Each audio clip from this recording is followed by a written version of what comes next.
The shadowy cantina on Nexus Station buzzed with the usual mix of intergalactic criminals, smugglers, and mercenaries. Captain Vextar adjusted his thermal regulator and scanned the room with all 4 eyes, searching for his contact.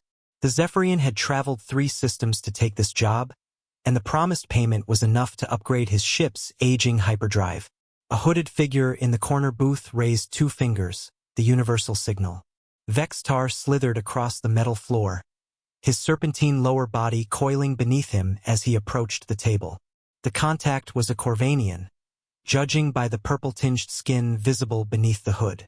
"You're the one who sent the encrypted message?" Vextar's translator device converted his hissing speech into standard galactic. The Corvanian nodded curtly. "Captain Vextar, I presume. Your reputation precedes you." He slid a data pad across the table. "The target is located on a backwater planet in the Sol system. 3rd rock from the star.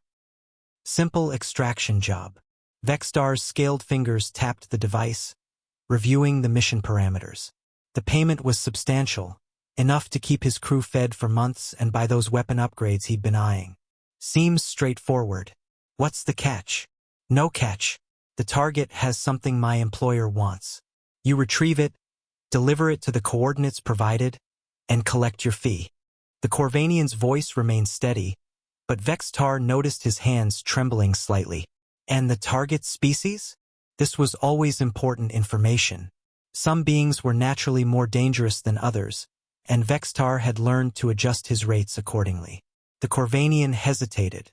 "Does it matter? The payment is triple your usual rate." That raised Vextar's suspicions immediately. In 30 years of mercenary work, triple rates meant one of 2 things.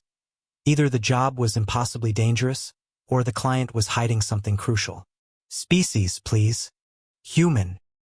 The word hung in the air like a toxic cloud. Vextar's 4 eyes widened, and he instinctively pushed the data pad away from himself as if it had become radioactive. "Absolutely not." He began to rise from his seat. "Wait!" The Corvanian grabbed his arm. "The payment. Keep your credits." Vextar shook him off. "I don't work human jobs. Period. But they're just primitives. They barely have space travel." Vextar turned back, his expression grim. "Primitives? Friend, you clearly haven't done your research." He leaned closer, lowering his voice. "Do you know why the Galactic Council has a standing order never to interfere with human space? Do you know why there's a 3-system buffer zone around their solar system?" The Corvanian shook his head, confusion evident in his large, dark eyes.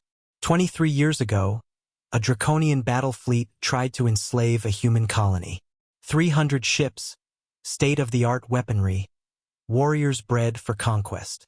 Vextar's voice dropped to a whisper. The humans had mining equipment and cargo vessels. The entire draconian fleet was destroyed. Not a single ship escaped. "That's impossible." They didn't just fight back. They adapted. Mid-battle, they turned mining lasers into weapons, cargo ships into rams, even rigged their life support systems to create makeshift explosives. Vextar's scales rippled with unease at the memory.